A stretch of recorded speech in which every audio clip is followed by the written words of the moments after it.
Hi, today I'm going to be reviewing The Secret Diary of Lizzie Bennet. So, I am doing a video review because I felt that would actually make sense for the Lizzie Bennet Diaries, for The Secret Diary of Lizzie Bennet. A reason being that Lizzie is a blogger, so how fun would that be to do a video review about a blogger, right? No? Okay. It's a really good adaptation of Pride and Prejudice, which I'm a real fan of. This version is set in modern times. I really recommend it to any Fan and Prejudice fan. I myself am a Pride and Prejudice fan. I have seen mostly everything that has to do with Pride and Prejudice or Jane Austen. I really like most of the versions of Pride and Prejudice. This version, the Lizzie Bennet Diaries, it's so good, it's so emotional, it has a lot of stuff in it. The YouTube series is Pride and Prejudice and it's perfect, but this book, even though it's like the series, it has more stuff in it and more Darcy in it. You can actually see him more and see what happened in Cotters. You can see a lot of stuff in there, and I really recommend it. If you're a fan of the YouTube show, you should read this. If you haven't watched the show, go watch it right now. And the fact that this version of Pride and Prejudice, the Lizzie Bennet Diaries, is happening right now, like in our times, is wonderful. I mean, Lizzie is blogging. She puts stuff on the internet about her life, and that's how we get to see her life through her eyes, through her viewpoint. So she says a lot of mean stuff about Darcy, about Caroline. She gets meddled in Jane's and Bingley's love life, and Lydia's, eccentricities. There's a lot of stuff that she posts on the internet, so it's really wonderful how this story, how you can see that the masterpiece from Jane Austen, this Pride and Prejudice, is forever. It will always stay with us. It's absolutely a classic, and that's the sense of the word. A classic is that it will always stay relevant. Whoops. It will always stay relevant, and we can see that with this series and with this book. It's pretty awesome. So that's it for the non-spoiler part. So let's discuss the book. How good was this? I literally cannot. I've lost the ability to can't do anything. I mean, I've had a lot of post-it notes in it, mostly are Darcy based. I mean, I loved Darcy. I loved this version of Darcy. I love him. I love Darcy. Where is he? I love him. I absolutely loved him. I absolutely love Darcy. Darcy is the perfect thing that has ever happened, but in this book, Darcy was marvelous, and I really love how that characterization was on point. It was awesome. He was perfect as Darcy, and there was this part that I absolutely loved, that Lizzie really likes to play Just Dance. She absolutely kills in it. Nobody wanted to dance with her. Also, Darcy was like all shy and everything. He was like, well, if you want, I can dance. I can, And she was like, nah, that's fine. I love that he was trying so hard to be able to, court her, to flirt with her. He was trying so hard to get closer to her. And then there was another part where it was being Lee's birthday, and Darcy Darcy looked all over for her, and then, okay, hi, you wanna dance? She was like, sure, because she didn't expect that. But I absolutely loved that he was looking for her to dance with her, and then she was looking to see if Wickham ever showed up, which he didn't, obviously, but he was all shy and everything, and he was like, Lizzie, he's not coming. But I could feel right there, like, how hurt he was. Well, maybe because I knew, right? because I knew he had a crush on her, but I could see how hurt he was that she was waiting with him, and she was not really enjoying the dance with him. And then there was another time that he was trying to get her to dance, and he was like, this music is really good for dancing. She was like, yeah, they say so. And then Darcy's all like, I said this music is really good for dancing. And she was all like, yeah, I get it. No, she just wanted to fight with him or something.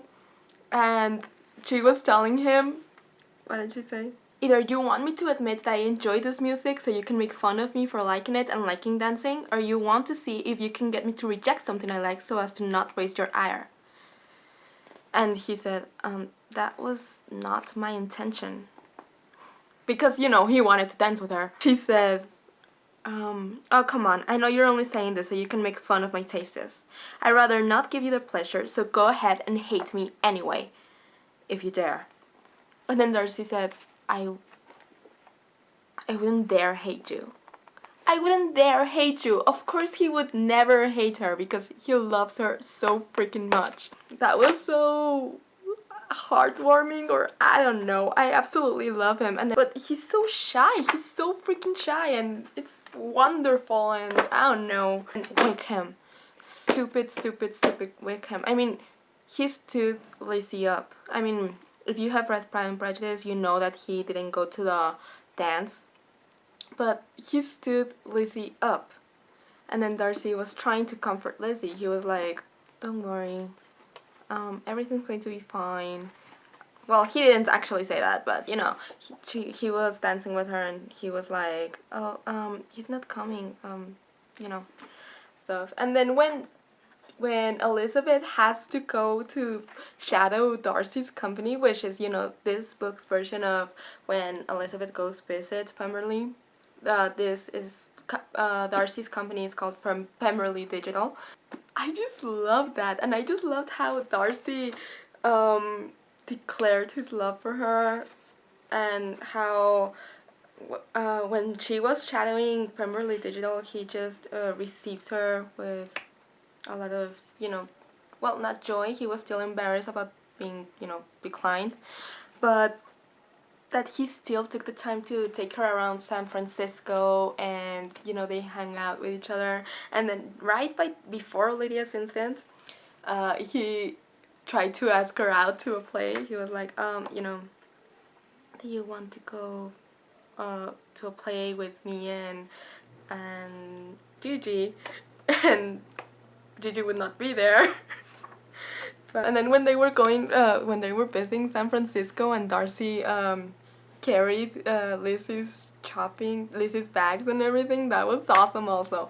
And there's this other thing, Lizzie drops her phone, and then Darcy tries to reach for it, to give it to her back, and their hands touch, and she feels a spark, and she's writing about it like, I felt something, and I could see that he felt it too, and, you know, she couldn't stop thinking about him, and that's how she knew that she was falling for him, and it was so awesome. The Lydia thing, when she gets involved with Wickham, and, well, in the normal story, in the original one, Lydia runs away with him, and they get, you know, they do stuff and everything, so Lydia loses her honor, so Darcy is the one that gets them, you know, married. But in here, I think it's way worse. It's something to lose your honor over. It's horrible. In this one, I hated how Wickham played with her, and I could see, like, my dogs, feel Lydia's hurt, that she was so in love with him and he would play with her that way. It was so horrible. And, you know, with that video thing being uploaded to the internet, it was so bad. I wouldn't want anything like that to happen ever.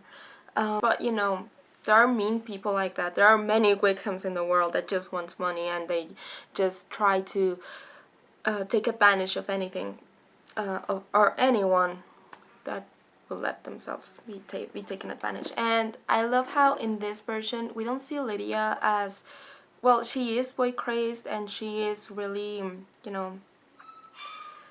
energetic, as it was put in this book, but she was also really kind, and she knew she had done wrong, and she was actually really hurt, and that's why she was acting that way. And this is the first time in all of the things that I watched or the stories I've read that I actually kind of liked Lydia. I never liked Lydia at all because you know how she is, but in this version, she really likes her sisters and she's so emotional and she's a little sister. And even though she's so boy crazed, I really liked her. And I really liked her character and I really liked how she was portrayed in the web series. Again, if you haven't seen the web series, down below. Oh, Jane and Bing Lee. Um, Jane and Bing Lee's story was kind of insta love, you know. They meet and they found love with each other and they are so, I don't know, they are very attracted to each other and they start hanging out with each other all the time, and they carpool, which is basically just driving Jane around. When the Bennets were remodeling their house, Bingley was like, hey, well, why don't you and Lizzie come live with us, which was actually really good for our Darcy Lizzie thing. It was so awesome that they had to enjoy each other's company. But anyway, with Bing and Jane, I really loved how they interacted in this part and how small things like lack of communication can ruin a lot of good things that you have going on in your life. Like in this part, the way that Darcy and Caroline tried to convince Bing to leave Jane was because apparently Darcy saw Jane making out with someone else. But you know, if Bing had only talked to Jane, he would have realized that it wasn't like that, you know, that it was someone who was strong and just saw her. So lack of communication, along with a lot of Pride and Prejudice things, lack of communication is a big deal here. But I really liked this version. So I would say that I would give this 5 stars. I gave 5 stars on Goodreads. It was so emotionally draining. I fangirled for days and days and days and days. And oh, Darcy, baby, someday when our problems are gone. Okay, stop fangirling. If you like the video, make sure to thumbs up and subscribe and everything. I'll be trying to post videos about everything I read and everything I like. So my name is Denise, and thanks for watching.